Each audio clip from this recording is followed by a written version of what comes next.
Hello everybody, मैं संजय कुमार हाजिर हूं आप सबके सामने आपका अपना स्टडी चैनल लेकर के स्टडी ट्रिपल 8। तो कैसे हैं आप सभी? आप लोगों की स्टडी कैसी चल रही है? उम्मीद करता हूं आप लोग दिन रात एक करके अपना स्टडी का कार्य जो है वो अच्छे से कर रहे होंगे। आपके एग्ज़ाम भी नज़दीक आ गए हैं, अतः अपना जो सिलेबस है आप उसको अच्छे से रिवाइज करें और एक अच्छी तैयारी के साथ ही आप एग्ज़ाम में उतरें। इसी बात को ध्यान में रखते हुए हम आप लोगों के लिए लेकर के आए हैं 8th क्लास की जियोग्राफी से चैप्टर नंबर 4, जिसका नाम है वायु। तो हम जानते हैं वायु के विषय में। पृथ्वी है, पृथ्वी के चारों तरफ वायु की एक गहरी चादर है और यह चादर वायु की जो है इसमें किन किन चीज़ों का मिश्रण है, किन किन गैसों का मिश्रण है, इन सब के विषय में जानेंगे।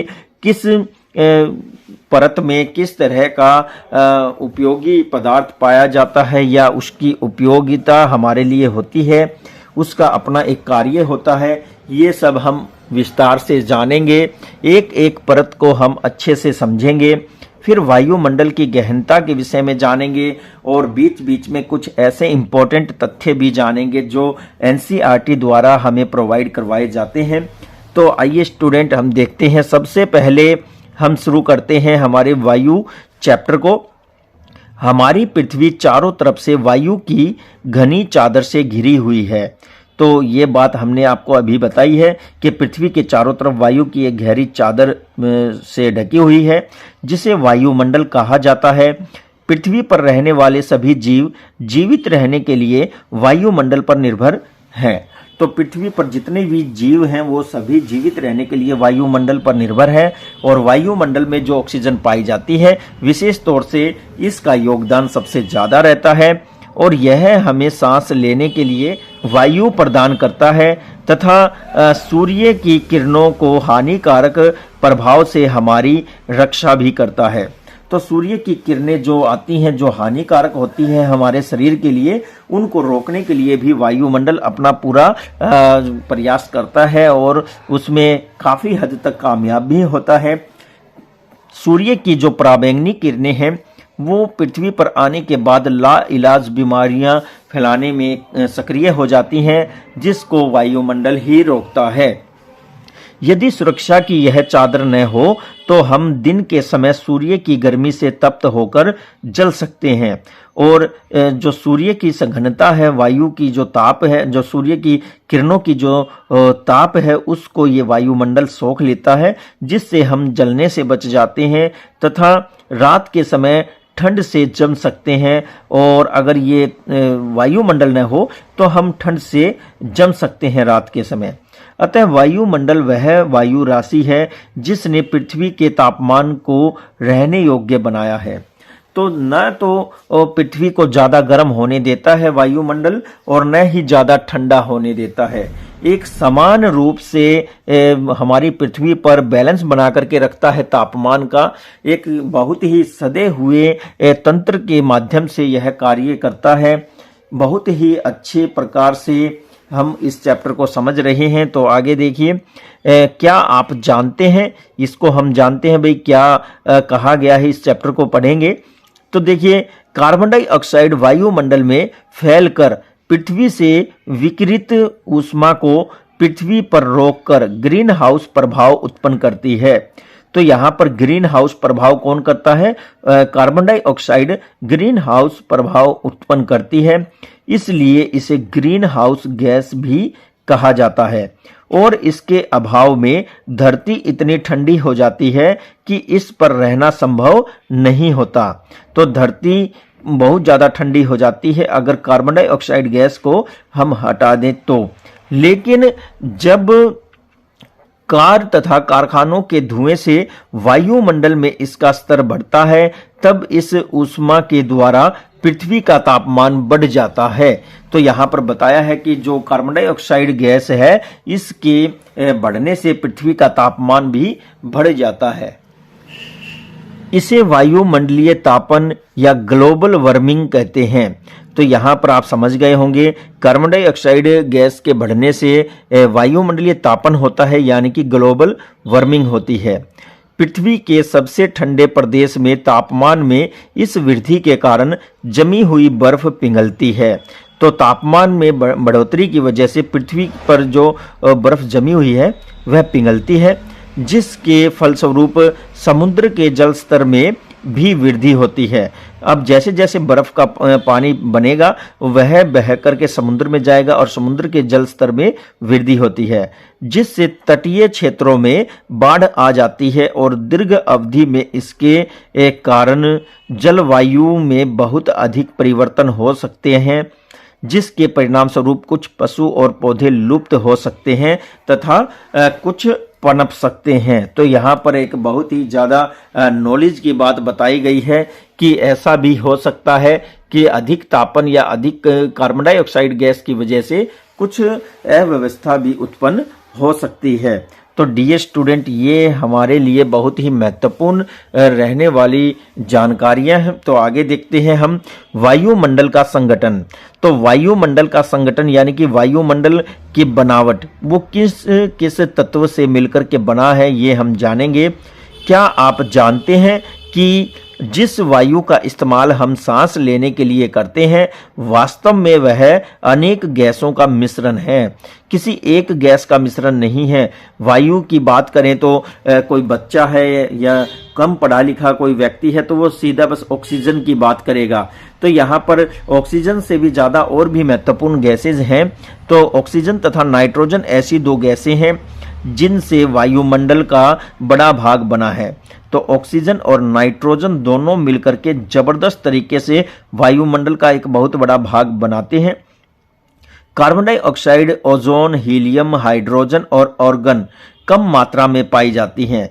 ये गैसें पाई तो जाती हैं लेकिन कम मात्रा में पाई जाती हैं, और ये इसलिए कि भाई ये अगर ज़्यादा हो जाए तो इसका विपरीत प्रभाव पड़ेगा वायुमंडल पर और हमारे स्वास्थ्य पर तथा पृथ्वी पर। इन गैसों के अतिरिक्त धूल के छोटे छोटे कण भी हवा में उपस्थित होते हैं। तो धूल कण भी जरूरी हैं और धूल कण की सहायता से ही जलवाष्प तैरते हैं हवा में और वर्षा होती है।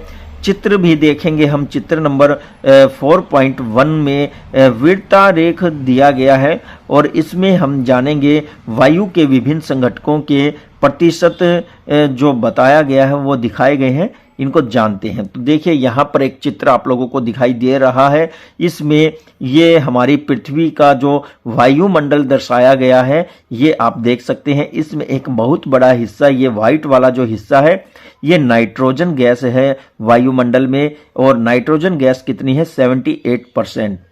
फिर इसके बाद हम बात करते हैं ये जो सबसे बड़ा हिस्सा है यहाँ पर जो हम देख रहे हैं नीले शेड में, तो ये 21% ऑक्सीजन है हमारे वायुमंडल में। फिर इसके बाद यहाँ पर कार्बन डाइऑक्साइड गैस है 0.03% इसकी मात्रा पाई जाती है। फिर ऑर्गन है, ऑर्गन कितना पाया जाता है तो 0.93% जो ऑर्गन है वो वायुमंडल में विद्यमान होती है। फिर इसके बाद 0.04% जो अन्य गैसें हैं वो भी वायुमंडल में पाई जाती हैं। तो यहाँ पर नाइट्रोजन वायु में सर्वाधिक मात्रा में पाई जाने वाली गैस है। जब हम सांस लेते हैं तब कुछ नाइट्रोजन भी हम अपने फेफड़ों में ले जाते हैं और फिर उसे बाहर निकाल देते हैं। तो नाइट्रोजन ऑक्सीजन के साथ चली जाती है हमारी सांस के तंत्र में और फिर फेफड़े जब उसको साफ करते हैं तो ऑक्सीजन को रख लेते हैं और नाइट्रोजन को बाहर की तरफ भेज देते हैं। लेकिन पौधों को अपने जीवन के लिए नाइट्रोजन की आवश्यकता होती है।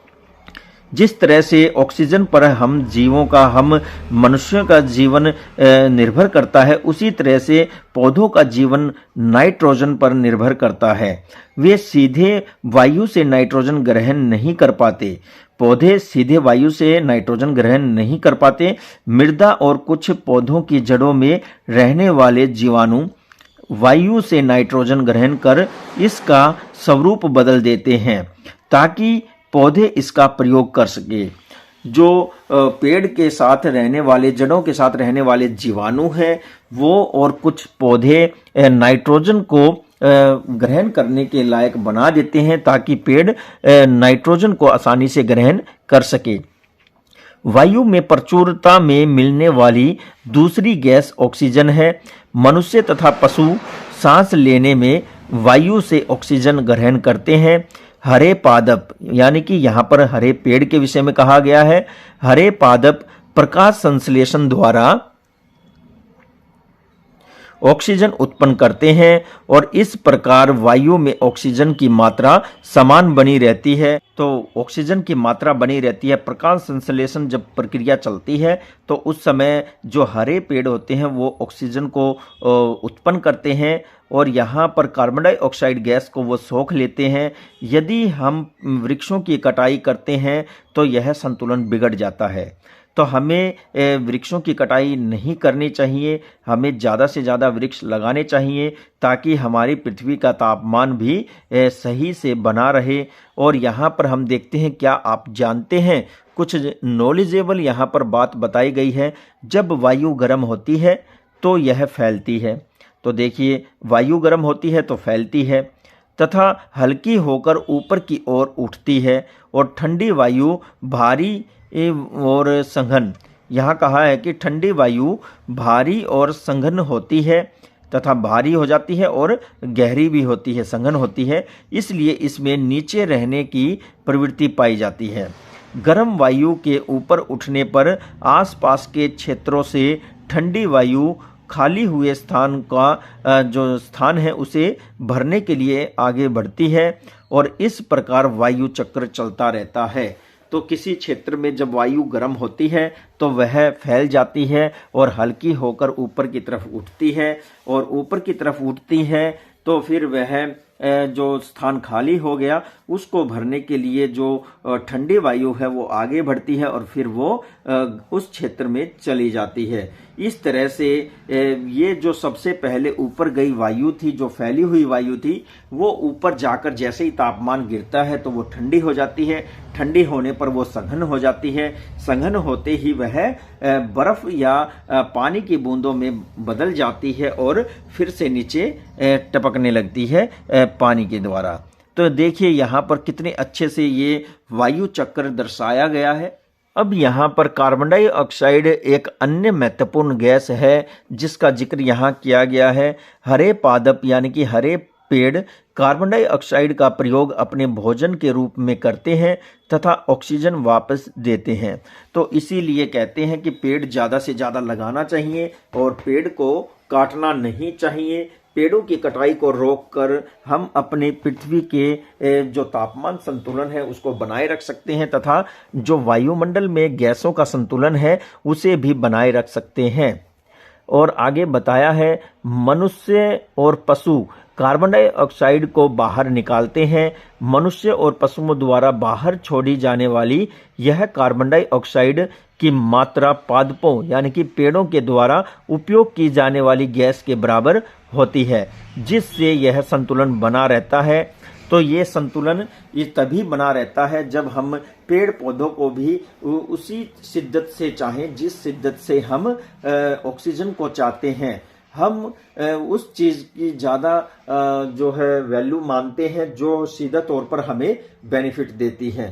पेड़ हमें बहुत ही ज़्यादा बेनिफिट देते हैं। वो हमारी ऑक्सीजन भी देते हैं, वो हमारी पृथ्वी के वायुमंडल का तापन है उसको नियंत्रित रखते हैं। ये वर्षा लाने में सहायक होते हैं। ये जड़ी बूटियाँ देते हैं, फल देते हैं, लकड़ियाँ देते हैं, फूल देते हैं और छांव देते हैं। तो बहुत सी ये प्रक्रियाओं में योगदान देते हैं। अब यहाँ पर देखिए, लेकिन यह संतुलन खनिज तेल और कोयला आदि ईंधनों के जलने से बिगड़ जाता है। तो खनिज तेल, कोयला है और पेट्रोलियम जिसे हम कहते हैं, खनिज तेल जिसे कहा गया है, प्लास्टिक है, रबड़ है, इनके जलने से ये संतुलन बिगड़ जाता है।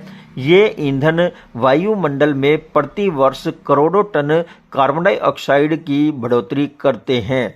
तो ये जो ईंधन है ये प्रति वर्ष करोड़ों टन कार्बन डाइऑक्साइड गैस की जो है बढ़ोतरी वायुमंडल में कर देते हैं। पेड़ हम ऑलरेडी बहुत सारे काट चुके हैं, तो यहाँ पर वायुमंडल में कार्बन डाइऑक्साइड गैस बढ़ती जा रही है, जिससे ग्रीन हाउस प्रभाव बढ़ता जा रहा है, ग्लोबल वार्मिंग बढ़ती जा रही है, जिसकी वजह से हमारा और इस पृथ्वी का जीवन संकट में आ गया है। फिर यहाँ पर देखिए बताया गया है परिणामत यानी कि परिणाम स्वरूप कार्बन डाइऑक्साइड का बढ़ा हुआ यह आयतन पृथ्वी पर जलवायु और मौसम को प्रभावित करता है। तो पृथ्वी के जलवायु और मौसम को प्रभावित करता है और ये इसका सीधा सीधा संबंध पृथ्वी पर रहने वाले सभी जीव जंतुओं और वनस्पति पर पड़ता है और पड़ने वाला है और पड़ता रहेगा। इसलिए हमें अपने वायुमंडल को स्वच्छ साफ सुथरा रखने के लिए ज़्यादा से ज़्यादा पेड़ लगाने चाहिए और प्रदूषण को रोकना चाहिए। आगे हम देखेंगे एक और बढ़िया पहरा जिसमें वायुमंडल की संरचना के विषय में समझेंगे। तो अब बात करते हैं वायुमंडल की संरचना की। तो डियर स्टूडेंट, हमारा वायुमंडल 5 परतों में बटा हुआ है। जैसे आपने प्याज को देखा होगा, उसके ऊपर एक के बाद एक परत बनी होती है। सबसे ऊपर वाली परत जो है वो बिल्कुल पतली होती है, सूखी हुई होती है। फिर उसके बाद वाली कुछ नम होती है लेकिन वह भी पतली होती है। फिर उसके बाद वाली जितनी भी परतें आती हैं वो कुछ मोटी और बड़ी गीली परतें होती हैं। तो देखते हैं पृथ्वी के वायुमंडल की भी कुछ ऐसी ही परतें हैं जिसकी अपनी ही कुछ अलग अलग विशेषताएं हैं। तो यहाँ बताया गया है कि हमारा वायुमंडल 5 परतों में बटा हुआ है, जो पृथ्वी की सतह से आरंभ होती है। तो पृथ्वी की जो सतह है, ऊपरी जो जमीन है, वहाँ से शुरू होती है। ये परतें हैं शोभ मंडल, ये पहली परत है। फिर समताप मंडल है, दूसरी परत है। फिर मध्य मंडल है, ये बीच वाली परत है यानी कि तीसरी। फिर बाह्य वायुमंडल है, ये मध्य मंडल से ऊपर वाली यानी कि चौथी परत है। फिर इसके बाद आता है अंतिम में बहिर्मंडल, जो बिल्कुल बाहरी परत है। तो देखिए यहाँ पर पहली परत यानी कि शोभ मंडल के विषय में बताया गया है।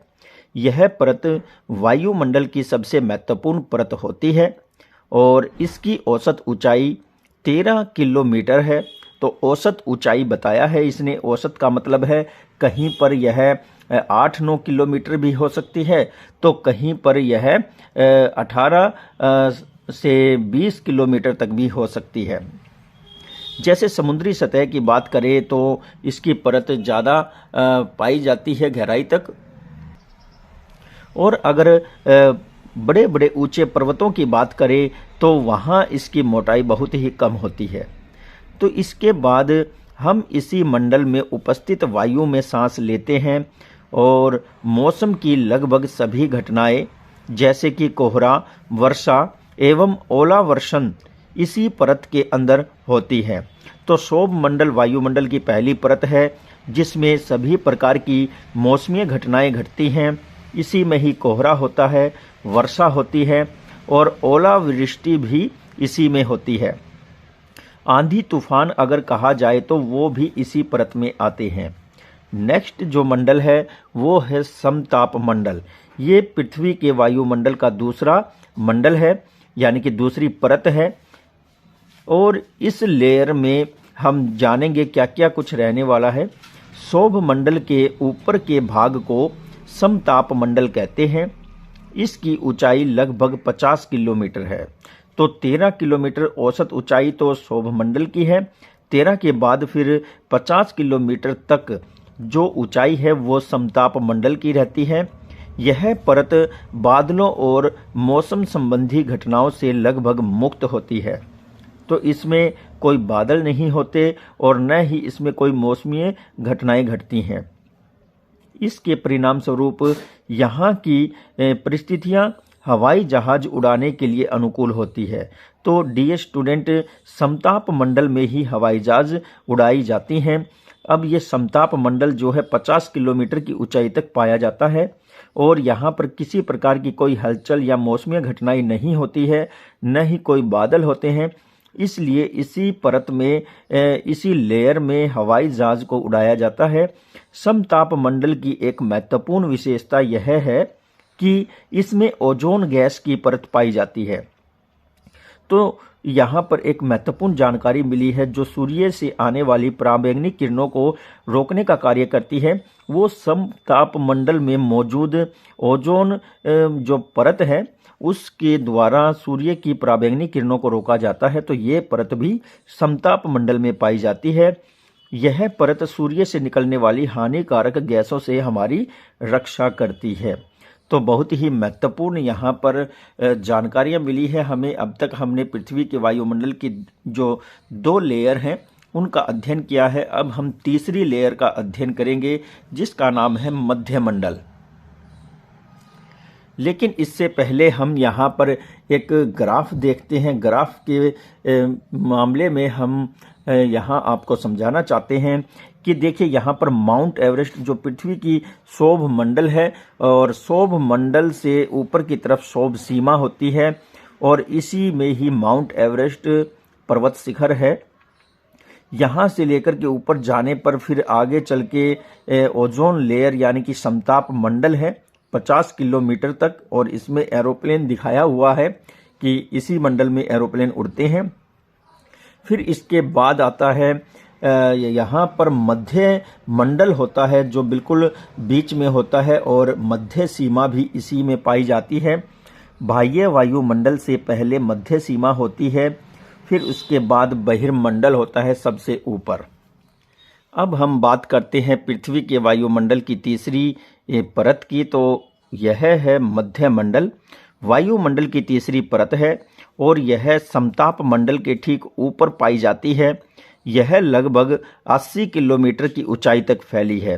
तो डियर स्टूडेंट, यहाँ आपको याद दिलाना चाहता हूँ, पहली जो परत है शोभ मंडल वह पृथ्वी की सतह से 13 किलोमीटर तक पाई जाती है, औसत ऊंचाई है ये। फिर इसके आगे 50 किलोमीटर तक 13 से 50 किलोमीटर तक समताप मंडल पाया जाता है और 50 किलोमीटर से आगे 80 किलोमीटर तक यानी कि 30 किलोमीटर की मोटाई में फैला यह जो तीसरा मंडल है ये मध्य मंडल है। अंतरिक्ष से प्रवेश करने वाले उल्का पिंड इस परत में आने पर पूर्णतः जल जाते हैं। तो ये जो मध्य मंडल है यहाँ पर शून्य वेग पाया जाता है और जो अंतरिक्ष से उल्का पिंड आदि हमारे पृथ्वी की कक्षा में जब वो प्रवेश करते हैं तो वो उल्का पिंड यहाँ के वेग की वजह से जल जाते हैं यानी कि भस्म हो जाते हैं। तो बहुत ही महत्वपूर्ण ये भी परत रहने वाली है हमारी पृथ्वी के लिए। अब हम देखते हैं 4th नंबर जो परत है उसका क्या नाम है और उसके क्या फायदे हैं। तो यहाँ पर जो नेक्स्ट परत आती है वो है बाह्य वायुमंडल यानी कि चौथी परत है। बाह्य वायुमंडल में बढ़ती ऊंचाई के साथ तापमान में भी अत्यधिक तीव्रता से बढ़ोतरी होती है। आयन मंडल इसी परत का एक भाग है। आयन मंडल कहाँ है? वायुमंडल का ही एक भाग है ये आयन मंडल। यह 80 से 400 किलोमीटर तक फैला हुआ है और रेडियो संचार के लिए इस परत का उपयोग किया जाता है। जो भी सैटेलाइट्स हैं या जितने भी संचार के साधन हैं, रडार है, ये सभी जो सूचनाओं को एक स्थान से दूसरे स्थान पर पृथ्वी के एक कोने से दूसरे कोने तक पहुंचाने का कार्य करते हैं।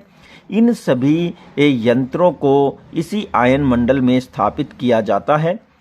वास्तव में पृथ्वी से प्रसारित रेडियो तरंगे इस परत द्वारा पुनः पृथ्वी की ओर परावर्तित कर दी जाती हैं।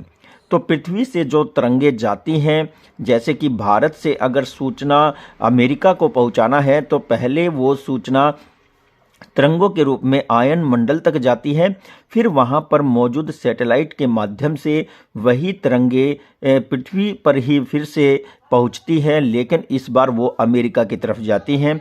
तो इस तरह से यहाँ पर जो रेडियो तरंगे हैं उनको पृथ्वी के एक स्थान से दूसरे स्थान पर आयन मंडल के द्वारा भेजा जाता है। अब हम बात करते हैं बहिर्मंडल की। यह पृथ्वी के वायुमंडल की अंतिम और 5वीं परत है। वायुमंडल की सबसे ऊपरी परत को बहिर्मंडल कहा जाता है। यह वायु की पतली परत होती है। हल्की गैसें जैसे हाइड्रोजन एवं हीलियम यहीं से अंतरिक्ष में तैरती रहती हैं। तो हाइड्रोजन और हीलियम आदि जो गैसें हैं वो बहिर्मंडल में ही जो है तैरती रहती हैं और बहुत ही महत्वपूर्ण ये परत रहती है। अब यहाँ पर देखिए, आओ कुछ करके सीखे में जानकारी मिलने वाली है। तो हमें कुछ अपने से भी ये कार्य करने होंगे। स्थानीय समाचार पत्र से कम 10 दिन की मौसम रिपोर्ट लिखें तथा मौसम में हुए बदलाव का अवलोकन करें। तो लगातार 10 दिनों में जो अखबार में सूचनाएं आती हैं मौसम को लेकर के, उनमें जो बदलाव होते हैं, जो भी रिपोर्ट होती है, उनके विषय में जानकारी जुटाने के लिए कहा है। अब यहाँ पर एक कॉलम है जिसमें क्या आप जानते हैं, ये क्वेश्चन है और यहाँ पर बड़ा ही महत्वपूर्ण हम कुछ जानने जा रहे हैं। तो देखते हैं। यह जानकर आप आश्चर्यचकित होंगे कि पृथ्वी सूर्य की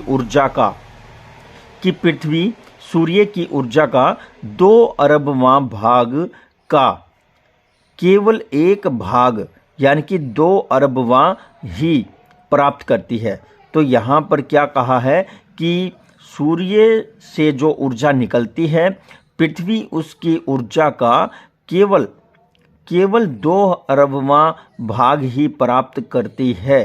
तो आप सोचिए 2 अरबवां भाग कितना होता होगा।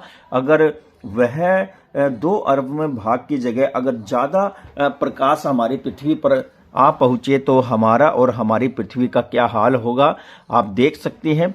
क्योंकि बड़ी भयंकर गर्मी भी पड़ती है और सर्दी भी होती है। ये फिर भी पृथ्वी की लगभग 15 करोड़ की दूरी के बाद इतना होता है, तो सोचने वाली बात है। फिर यहाँ पर मौसम एवं जलवायु के विषय में बताया गया है कि हमारे वायुमंडल में मौसम और जलवायु की क्या भूमिका है। क्या आज वर्षा होगी, ये प्रश्न पूछा गया है। ये संभावनाओं को दर्शाता है। क्या आज दिन साफ होगा और धूप निकलेगी। कितनी ही बार हमने क्रिकेट प्रेमियों के मुंह से एक दिवसीय मैच के भविष्य पर अनुमान लगाते हुए सुना होगा। तो जब भी कोई मैच होना होता है तो उससे पहले उसके अरेंजमेंट करने वाले और जितने भी दर्शक होते हैं वो आसमान की तरफ जरूर देखते हैं कि कहीं कोई बारिश तो नहीं होगी या फिर आसमान खुला रहेगा। यदि हम यह कल्पना करें कि हमारा शरीर एक रेडियो है और मस्तिष्क उसके स्पीकर को मौसम वह है जो उसके नियंत्रण बटनों से छेड़छाड़ करता रहता है। तो देखिए यहाँ कहा गया है कि आप कल्पना कीजिए कि हमारा शरीर एक रेडियो है और मस्तिष्क उसका स्पीकर है। तो मौसम जो है उसके नियंत्रण बटनों से छेड़छाड़ करता रहता है। इसमें वायुमंडल की हर घंटे तथा दिन प्रतिदिन की स्थिति होती है।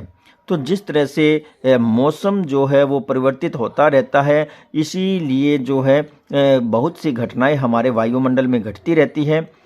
अब सूर्य के निकलने के बाद जब वायुमंडल में मौजूद वायु है वह फैलती है और ऊपर उठती है और नीचे जो दूसरी जो पवनें हैं जिनमें जलवाष्प होता है वह उनका स्थान लेती है। फिर वो भी गर्म होकर के फैलती है और ऊपर उठती है। इस तरह से कुछ मौसमी घटनाएं घटती हैं। गर्म एवं आर्द्र मौसम किसी को भी चिड़चिड़ा बना सकता है।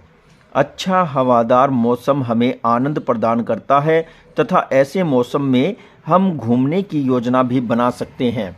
तो सबके लिए बहुत ही ज़्यादा महत्वपूर्ण और जो पसंद आने वाला मौसम है वो आप सब जानते हैं कि हवादार और खुला मौसम सबको अच्छा लगता है। लेकिन मौसम नाटकीय रूप से दिन प्रतिदिन बदलता रहता है।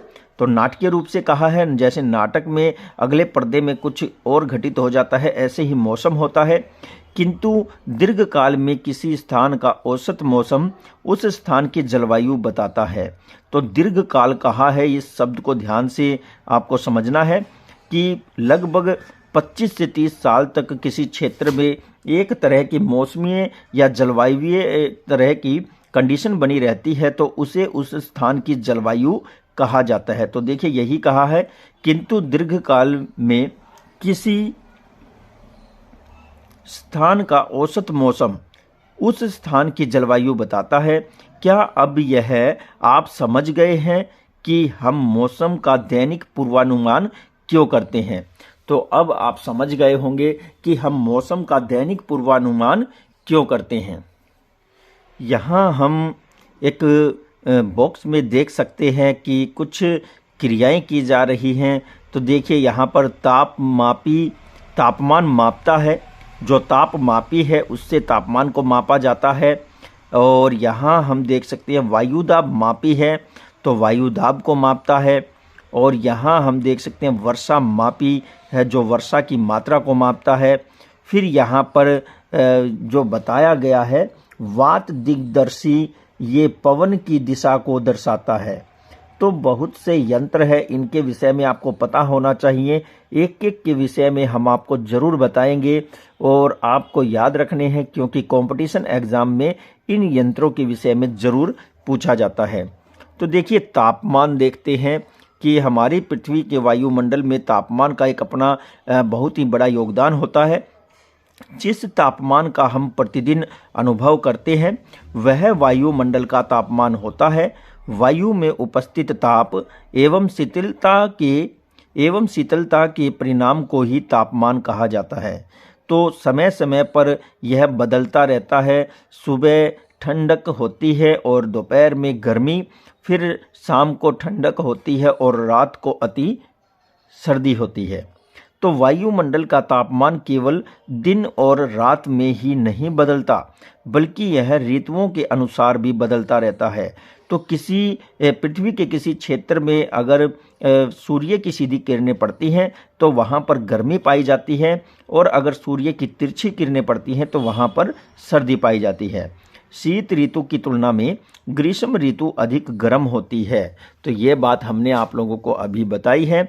इसके बाद आतपन एक महत्वपूर्ण कारक है। ये आतपन क्या है, इस शब्द को समझ लेना चाहिए। यह आपकी हायर सेकेंडरी की जो बुक्स है उसमें आपको देखने को मिलेगा।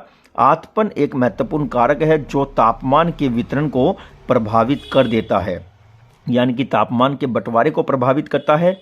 सूर्य से निकलने वाली वह ऊर्जा जिसे पृथ्वी रोक लेती है आपतन कहलाती है या आतपन कहलाती है। तो सूर्य से जो ऊर्जा पृथ्वी की तरफ आती है और उसे पृथ्वी रोक लेती है, उसी को ही आतपन कहते हैं।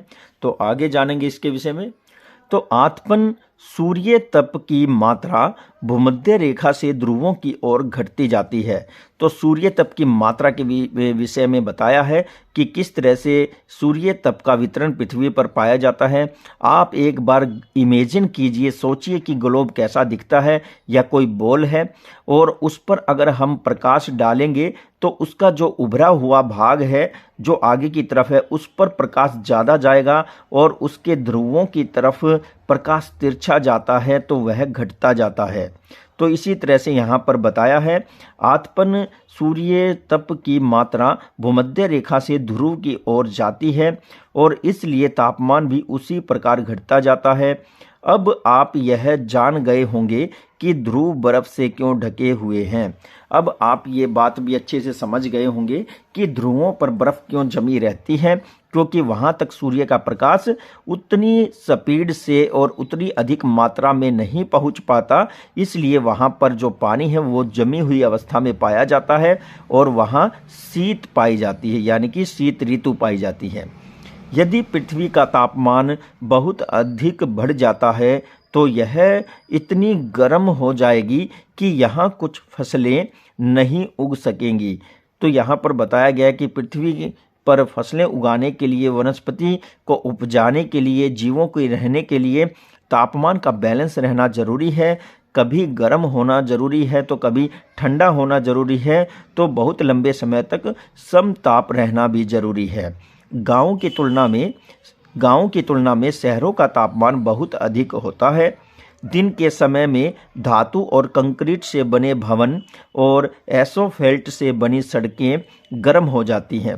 तो आप लोगों ने ऐसा ज़रूर देखा होगा कि जो सड़कें हैं, जो मटेरियल उसमें इस्तेमाल किया जाता है, तो सूर्य की जो सीधी किरणें उन पर पड़ती है तो वो जल्दी गर्म हो जाते हैं, और जो कंक्रीट के मकान बने होते हैं वो भी जल्दी से गर्म हो जाते हैं। तो यहाँ पर दिन का समय जो है वो तापमान ज़्यादा हो जाता है, रात के समय यह ऊष्मा मुक्त हो जाती है और ये ऊष्मा फिर रात को निकल जाती है। जब जैसे ही सूर्य अस्त होता है तो वायुमंडल ठंडा होना शुरू हो जाता है और ये ऊष्मा निकल जाती है। शहर की भीड़ वाली ऊंची इमारतें गर्म वायु को रोक लेती हैं, जिससे शहरों का तापमान बढ़ जाता है। तो ऊंची ऊंची इमारतें हैं, अब सूर्य का ताप तो उन पर पड़ता रहता है, लेकिन उन गर्म हवाओं को निकलने के लिए स्थान नहीं मिल पाता, इसलिए वो शहर में ही घूमती रहती है और शहर की ज़मीन को, घरों को और वहाँ पर रहने वाले लोगों को अधिक गर्मी का एहसास दिलाती है। अब यहाँ पर एक बॉक्स है, इसमें बताया गया है क्या आप जानते हैं, तो इसमें बहुत ही रोचक जानकारी मिलने वाली है, तो ध्यान दीजिए। तापमान को मापने की मानक इकाई डिग्री सेल्सियस है। तो तापमान को मापने की जो मानक इकाई है वो डिग्री सेल्सियस होती है। इसका आविष्कार एडल्स सेल्सियस ने किया था। किसने किया था? एडल्स सेल्सियस ने। सेल्सियस पैमाने का जल 100 डिग्री सेल्सियस पर उबलता है और 0 डिग्री सेल्सियस पर जम जाता है। तो ये बहुत ही ज़्यादा नॉलेज देने वाली बात है। कहा है कि जो यहाँ पर एडेल्स सेल्सियस थे, उन्होंने एक पैमाना तय किया और उसके अनुसार बताया कि जब 100 डिग्री ताप होगा तो पानी उबलना शुरू हो जाएगा और उसमें से बुलबुले उठेंगे। फिर उसके बाद बताया है कि अगर 0 डिग्री सेल्सियस तापमान होता है तो पानी माइनस जाने के बाद जमना शुरू हो जाता है। तो आइए अब हम वायु दाब के विषय में विस्तार से जानते हैं। क्या होता है ये वायु दाब और इसका क्या संबंध है हमारी पृथ्वी और इसके वायुमंडल से। तो यह जानकर आप आश्चर्यचकित होंगे कि वायु हमारे शरीर पर उच्च दाब के साथ बल लगाती है। तो ये बात तो आपको कभी पता ही नहीं चली होगी कि वायु भी हमारे शरीर पर उच्च दाब लगाती है, किंतु हमें इसका अनुभव नहीं होता है। तो वायु हमें दाब लगाती है और इसका हमें अनुभव नहीं होता, यानी कि हम नहीं जान पाते इस बात को। तो यह इसलिए होता है क्योंकि वायु का दाब हमारे शरीर पर सभी दिशाओं से लगता है और हमारा शरीर इसके विपरीत बल लगाता है। तो सभी दिशाओं से आकर के वायु हमारे शरीर पर दाब लगाती है और हमारा शरीर भी सभी दिशाओं में इसके विपरीत बल लगाता है। इसलिए हमें इस वायु दाब के विषय में नहीं पता चल पाता। पृथ्वी की सतह पर वायु के भार द्वारा लगाए गए दाब को वायु दाब कहते हैं। तो पृथ्वी की जो सतह है उस पर एक निश्चित क्षेत्र इकाई में लगाए गए वायु के दाब को ही वायु दाब कहते हैं। वायुमंडल में ऊपर की ओर जाने पर दाब बहुत तेजी से गिरने लगता है। तो हम ऊपर की तरफ जाएंगे वायुमंडल में तो दाब जो है वो बहुत तेजी से गिरने लगता है। क्यों? इसका कारण ये है कि पृथ्वी की निचली जो सतह है उसके ऊपर जो वायुमंडल की पहली परतें हैं उसमें काफ़ी मात्रा में धूल, कण और जलवाष्प पाए जाते हैं।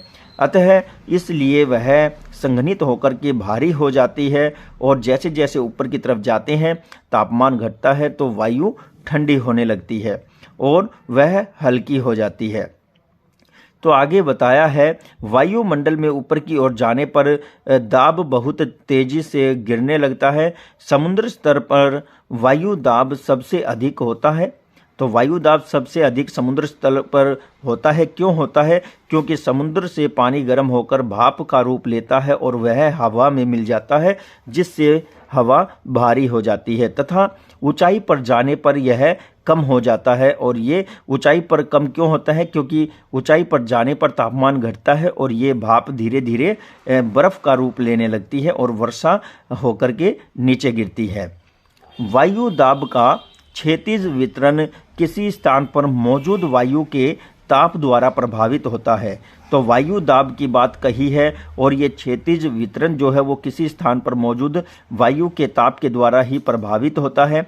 जिस तरह से वायु में ज़्यादा अगर धूप पहुंचती है तो वो ज़्यादा गर्म हो जाएगी, और ज़्यादा गर्म होगी तो वो हल्की होगी, और अगर वह ठंडी रहेगी तो वो भारी होगी।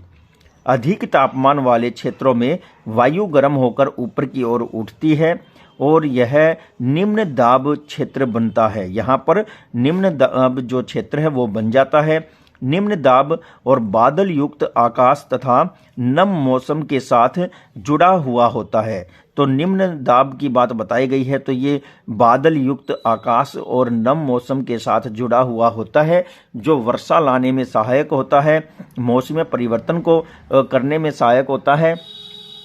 कम तापमान वाले क्षेत्रों की वायु ठंडी होती है, इसके परिणाम स्वरूप यह भारी होती है, और भारी वायु निमज्जित होकर, निमज्जित का मतलब है वो ऊपर नहीं जाती, वो नीचे ही रहती है और संघनित हो जाती है, होकर उच्च दाब क्षेत्र निर्मित करती है। उच्च दाब के कारण स्वच्छ एवं स्पष्ट आकाश होता है। तो यहाँ पर आप लोगों को समझ में आ गया होगा कि उच्च दाब और निम्न दाब कब बनता है, और वायु सदैव उच्च दाब क्षेत्र से निम्न दाब की ओर चलती है। तो उच्च दाब वाली वायु निम्न दाब वाले क्षेत्र की तरफ जरूर जाती है। अब इसके बाद हम देखते हैं, क्या आप जानते हैं, यहाँ पर कुछ रोचक जानकारियाँ हमें मिलने वाली हैं। तो क्या आपको मालूम है कि चांद पर वायु नहीं है? तो चांद पर वायु नहीं है ये बताया गया है, इसलिए वहाँ वायु दाब भी नहीं है। अंतरिक्ष यात्री जब चांद पर जाते हैं तो वे विशेष रूप से सुरक्षित हवा से भरी हुई एक अंतरिक्ष पोशाक पहनते हैं। तो वो कॉस्ट्यूम लेकर के जाते हैं जिसमें हमारी जो वायुमंडल की हवा है वो भरी होती है, और तब वो चांद पर जाते हैं। यदि वे इस अंतरिक्ष में पोशाक को न पहने तो अंतरिक्ष यात्रियों के शरीर द्वारा विपरीत बल लगने के कारण उनकी रक्त शिराएं फट सकती हैं, जिससे अंतरिक्ष यात्री रक्तस्रावित हो सकता है और उसकी मृत्यु हो जाती है। तो ये किस लिए होता है? निम्न दाब की वजह से होता है। और जो हमारे शरीर का प्रेशर है वो जब बाहर की तरफ लगता है तो उससे क्या होगा कि उन शिराओं पर विपरीत दिशा से कोई बल नहीं लगेगा और वो फट जाएंगी। फटने की वजह से जो रक्त है वो सारा बाहर निकल जाएगा और अंतरिक्ष यात्री मर सकता है। फिर इसके बाद हम देखेंगे, क्या आप जानते हैं, एक और महत्वपूर्ण जानकारी आने वाली है। तो यहाँ पर जो बात बताई गई है वो देखते हैं। पवन का नाम उसके आने की दिशा के आधार पर निर्धारित किया जाता है। तो उसके आने की जो दिशा है जहाँ से वो पवनें आती हैं उसके आधार पर उस पवन का नाम रखा जाता है। उदाहरण के तौर पर पश्चिम से आने वाली पवन को पश्चिमी यानी कि पछवा पवन कहा जाता है। तो ये आपको विशेष ध्यान रखना है, पछवा पवनें कौन सी होती हैं। और यहाँ देखिए पवनों के विषय में विस्तार से बताया गया है। तो ये देखते हैं पवनों के विषय में क्या क्या जानकारी मिलने वाली है। तो पवन, ये देखिए उच्च दाब क्षेत्र से निम्न दाब क्षेत्र की ओर वायु की गति पवन कहलाती है, और पवन को काम करते देखा जा सकता है। हम पवन को देख सकते हैं लेकिन काम करते हुए। अगर साफ और स्वच्छ पवन बह रही है तो उसे हम देख नहीं सकते, केवल महसूस कर सकते हैं, लेकिन हम कुछ परिस्थितियों में पवन को कार्य करते हुए देख सकते हैं। यह जमीन पर गिरी पत्तियों को उड़ाती या तूफान के समय पेड़ों को उखाड़ देती है। कभी कभी जब पवन धीरे धीरे बहती है तो आप इसे धुएं या महीन धूल को उड़ाते हुए देखते हैं। तो आप ये देखते हैं कि जब ये बिल्कुल स्लो मात्रा में ये बहती है तो ये धुएं को किस ओर ले जा रही है और जो धूल कण है उनको किस ओर उड़ाकर ले जा रही है, ये आप देख सकते हैं।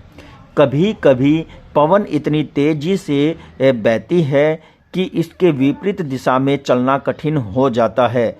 अब आप देखेंगे कि भाई पवन जहाँ से आ रही है, अगर आप उसके विपरीत दिशा में चल रहे हैं तो पवन का वेग हमें चलने में असमर्थ करेगा। आपने यह भी अवश्य अनुभव किया होगा कि तेज पवन में छाता लेकर चलना आसान नहीं है। तो ये बात भी यहाँ पर बहुत से स्टूडेंट ने महसूस की होगी कि जब हवाएं तेज चल रही हैं बारिश के साथ और जब हम छाता लेकर निकलते हैं तो छाता को लेकर चलना बहुत ही ज़्यादा मुश्किल होता है इस समय। तो दो अन्य उदाहरण सोचिए जब तेज पवन के कारण आपके लिए कोई समस्या उत्पन्न हुई हो। पवन को सामान्यतः 3 प्रकारों में विभाजित किया जा सकता है। तो यहाँ पर देखिए पवनों को 3 प्रकारों में बांटा गया है और वो कौन कौन से प्रकार हैं देख लेते हैं। नंबर 1 स्थायी पवनें। ये स्थायी पवनें कौन सी होती हैं? व्यापारिक पश्चिमी और पूर्वी पवनें स्थायी पवनें हैं। ये वर्ष भर लगातार निश्चित दिशा में ही चलती रहती हैं।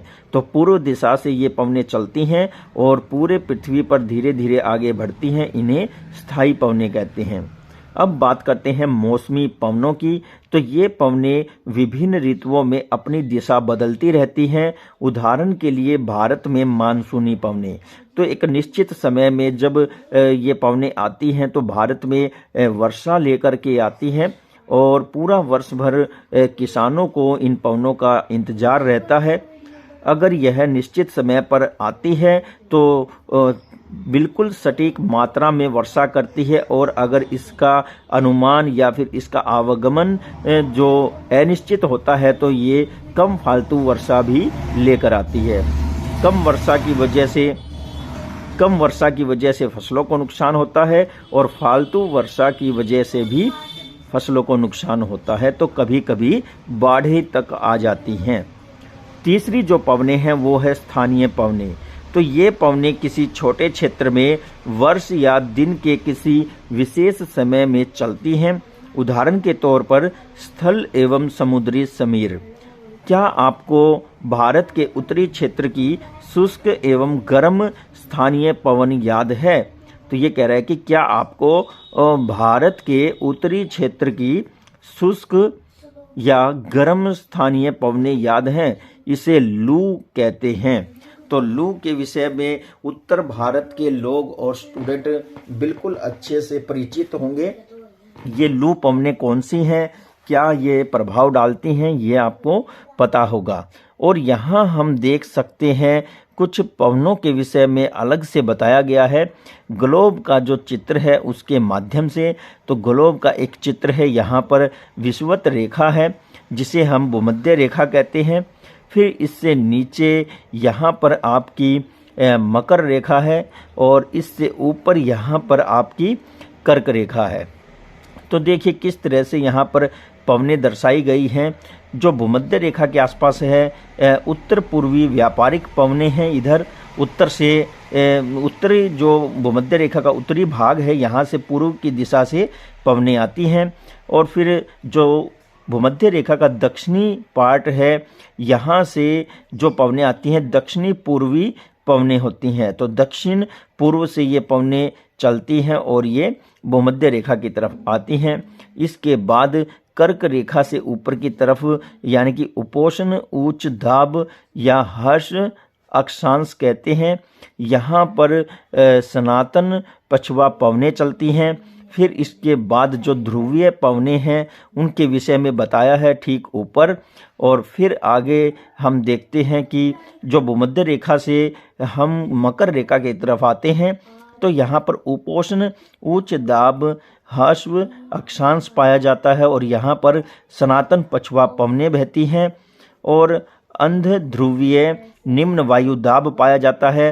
फिर उसके बाद ध्रुवीय पूर्वी पवनें बहती हैं। तो इस तरह से पूरे पृथ्वी पर अलग अलग हिस्से में अलग अलग दिशाओं से ये पवनें बहती हैं।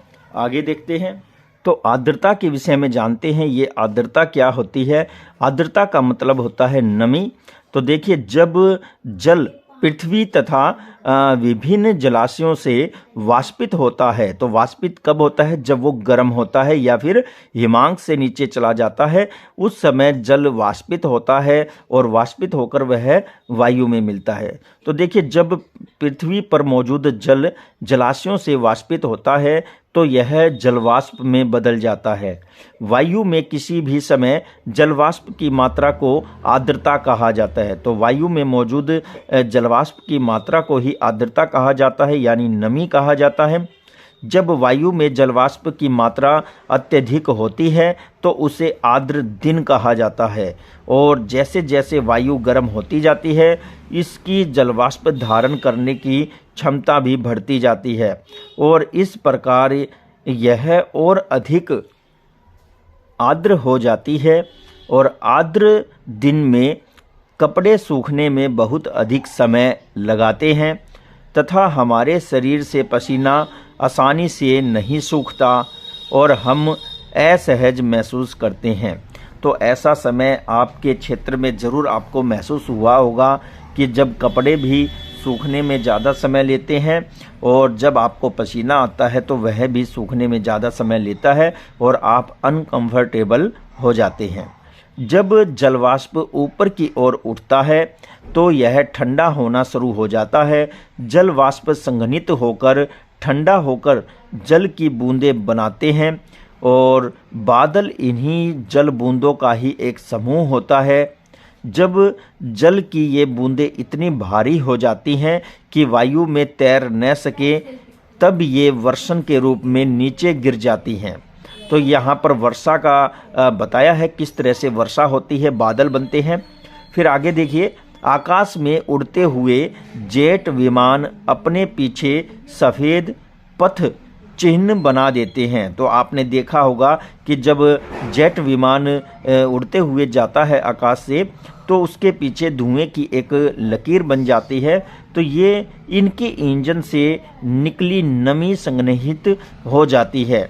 वायु के गतिमान न होने की स्थिति में यह संघनित नमी कुछ देर तक पथ के रूप में दिखाई देती है। अब देखते हैं पृथ्वी पर जल के रूप में गिरने वाले वर्षण का जल कहते हैं। तो यहाँ कहा है कि पृथ्वी पर जल के रूप में गिरने वाले वर्षण को क्या कहते हैं? वर्षा कहते हैं। अत्यधिक भौम जल वर्षा जल से ही प्राप्त होता है। तो ये भी बताया है कि जो भौम जल होता है वो अत्यधिक जो है वो वर्षा जल से ही प्राप्त होता है। पौधे जल संरक्षण में सहायता करते हैं। जब पहाड़ी पार्श्वों का मतलब है पहाड़ों के पिछले हिस्से, तो पहाड़ी पार्श्वों से पेड़ काटे जाते हैं या जो ढलान वाले क्षेत्र हैं वहाँ से पेड़ काटे जाते हैं तो वर्षा जल अनावृत पहाड़ों से नीचे की ओर बहता है एवं निचले जो इलाके हैं उनमें बाढ़ का कारण बनता है। तो क्रिया विधि आधार पर वर्षा 3 तरह की होती है: संवहनीय वर्षा, पर्वतीय वर्षा एवं चक्रवातीय वर्षा। तो इनके विषय में हम दूसरे चैप्टर में जानेंगे कि ये जो वर्षाएं हैं ये 3 प्रकार की है: संवहनीय वर्षा, पर्वतीय वर्षा और चक्रवातीय वर्षा। लेकिन उससे पहले यहाँ पर चक्रवातीय जो प्राकृतिक आवेश है उसके विषय में जान लेते हैं। तो ये देखिए डियर स्टूडेंट, यहाँ पर चक्रवात प्राकृतिक आवेश दर्शाए गए हैं। तो भारत के पूर्वी समुद्री तट पर स्थित उड़ीसा में बंगाल की खाड़ी से उठने वाले चक्रवातों का खतरा हमेशा बना रहता है। तो जो बंगाल की खाड़ी है जो हमारे उड़ीसा से पूर्वी तट की तरफ जो खाड़ी है वहाँ से चक्रवातों के उठने का खतरा बना रहता है। 17-18 अक्टूबर 1999 को राज्य के 5 जिलों में चक्रवात आया था। तो किस राज्य की बात की गई है? उड़ीसा की। 29 अक्टूबर 1999 को यह अन्य महाचक्रवात आया था। तो यहाँ पर एक और जो है अन्य महाचक्रवात आया था जिसने राज्य के एक बड़े भाग में भयंकर तबाही मचाई थी। मुख्यतः वर्षा, पवन का वेग तथा ज्वारीय प्रोत्कर्ष से हानियां हुई है। तो ज्वारीय प्रोत्कर्ष क्या है कि जो ऊंची ऊंची लहरें हैं पानी की, उसके नाम को ही कहा गया है। 260 किलोमीटर प्रति घंटे तक के वेग वाली पवन 36 घंटे से भी अधिक समय तक चलती रही। तीव्र वेग वाली इस पवन ने पेड़ों को उखाड़ फेंका तथा कच्चे घरों को नष्ट कर दिया और अनेक औद्योगिक भवनों तथा अन्य घरों की छतें भी उड़ गई थी। तो यहाँ पर बहुत ही ज़्यादा नुकसान पहुँचाया था इन पवनों ने, जो ये चक्रवातीय पवनें थी। टेलीफोन लाइनें एवं विद्युत आपूर्ति पूरी तरह से कट गई थी। चक्रवात के परिणाम स्वरूप लगातार 3 दिनों तक भारी वर्षा होती रही। तो वहाँ पर जो उड़ीसा के ये तटवर्ती क्षेत्र थे, वहाँ पर लगातार जो है 3 दिनों तक भारी वर्षा चलती रही, जिससे वहाँ बाढ़ भी आ गई। इस वर्षा के कारण उड़ीसा की प्रमुख नदियों में बाढ़ आ गई। चक्रवाती पवनों के कारण उठी ज्वारीय तरंगे स्थल पर 20 किलोमीटर तक आ गई और परिणाम स्वरूप तटीय क्षेत्रों में बहुत अधिक तबाही हुई। तो तबाही तो होनी लाजमी थी। जब ऊंची ऊंची ज्वारीय तरंगे आती हैं, 20 स्थल पर 20 किलोमीटर तक ये आगे बढ़ती हैं, तो अपने साथ सबको बहा ले जाती है। अचानक 7 से 10 मीटर ऊंची ज्वारीय तरंगे आ गई और जिसके कारण तैयार खड़ी धान की फसल पूरी तरह से नष्ट हो गई। तो फसलें भी खत्म हो गई। 25 अक्टूबर 1999 को पूर्वी पोर्ट ब्लेयर के निकट, पूर्वी पोर्ट ब्लेयर यानी कि हमारे अंडमान निकोबार द्वीप समूह की बात कही गई है, तो उसके निकट थाईलैंड की खाड़ी में अवदाब के कारण यह चक्रवात उत्पन्न हुआ और यह धीरे धीरे उत्तर पश्चिमी दिशा की ओर बढ़ा। गहन होकर इसने महाचक्रवात का रूप धारण कर लिया तथा 29 अक्टूबर को सुबह 10:30 बजे उड़ीसा के बालीकुडा एवं इरेसामा के बीच के क्षेत्रों को प्रभावित किया था। तो यहाँ आप चित्र में देख सकते हैं किस तरह से तटवर्तीय क्षेत्रों को तबाह कर दिया था इन ज्वारीय चक्रवाती तरंगों ने। और इस महाचक्रवात ने कटक, भुवनेश्वर और 28 तटीय नगरों सहित उड़ीसा के पूरे तट को नष्ट कर दिया था। इससे लगभग 130 लाख जो लोग थे वो प्रभावित हुए थे। बहुत बड़ी संख्या में पशुओं की मौत हो गई थी। धान और फलों तथा सब्जियों की खड़ी फसलों का भारी नुकसान हुआ था। ज्वारीय प्रोत्कर्ष से उत्पन्न हुई लवणता के कारण कृषि योग्य विशाल भू क्षेत्र अनउपजाऊ हो गए थे, क्योंकि ये जब जल नीचे उतरा तो धीरे धीरे वहाँ पर कहते हैं कि भाई जो भूमि थी वो उसमें लवण की मात्रा बढ़ गई थी, जिससे वह अनउपजाऊ हो गई। और सागवान, साल एवं बांस के जो बागान वाले विशाल भू क्षेत्र थे वो नष्ट हो गए थे। कोणार्क एवं पारादीप के बीच स्थित मैंग्रोव के जंगल लुप्त ही हो गए, तो वो सारे जलमग्न हो गए। अब यहाँ बताया गया है जीव जंतुओं तथा पौधों के जीवित रहने के लिए वर्षा बहुत महत्वपूर्ण है। तो पृथ्वी पर सभी प्रकार के जीव जंतुओं और पौधों को जीवित रहने के लिए वर्षा यानी कि पानी की बहुत ही ज़्यादा ज़रूरत होती है। इससे धरातल को ताज़ा जल प्रदान होता है। यदि वर्षा कम होती है तो जल की कमी और सूखा हो जाता है, और इसके विपरीत अगर वर्षा अधिक होती है तो बाढ़ आ जाती है, और जो अति सिंचाई होती है वो ज़मीन भी अति सिंचित हो जाती है। तो इस तरह से बहुत प्रकार से जल और वर्षा और दाब, तापमान तथा वायुमंडल ये सारे तरह से हमारी पृथ्वी को प्रभावित करते हैं और पृथ्वी पर रहने वाले सभी जीवों को प्रभावित करते हैं। अब देखिए यहाँ पर बताया है, क्या आप जानते हैं? तो इसके विषय में जानते हैं कि क्या विशेष बात बताई गई है। वर्षण के दूसरे रूप हिम, सहिम और वृष्टि है और ओला है। तो देखिए हिम, सहिम, वृष्टि और ओला जो है वर्षा के दूसरे रूप हैं। तो यह पानी के रूप में आता है।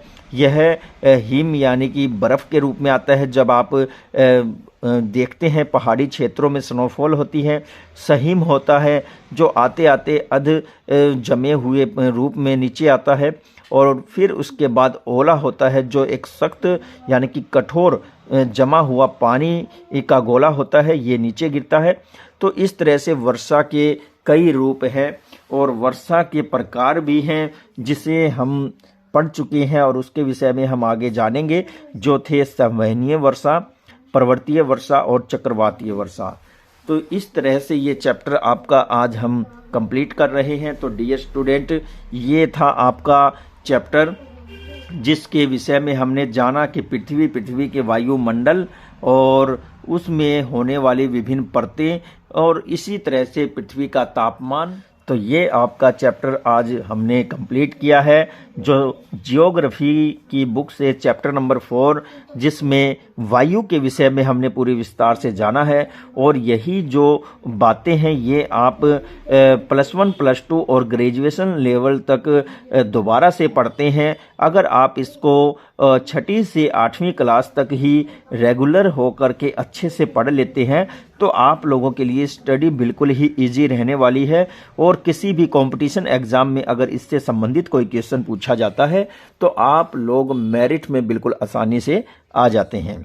तो डियर स्टूडेंट, आपकी स्टडी अच्छे से चलती रहे, इसी कामना के साथ हम आपसे ये कहना चाहते हैं, अगर आपको वीडियो अच्छी लगी है तो वीडियो को लाइक कमेंट शेयर ज़रूर करें और ज़्यादा से ज़्यादा इस वीडियो का लिंक अपने ग्रुप्स में शेयर करें। और जितने भी न्यू स्टूडेंट इस वीडियो को देख रहे हैं वो इसी तरह की और भी बेहतरीन यूजफुल वीडियोज़ के नोटिफिकेशन भविष्य में प्राप्त करने के लिए इस चैनल को जल्द से जल्द सब्सक्राइब करें। तो इसी के साथ ही मुझे दीजिए इजाज़त, हम फिर से हाजिर हो जाएंगे एक और बेहतरीन वीडियो के साथ। नमस्कार, जय हिंद।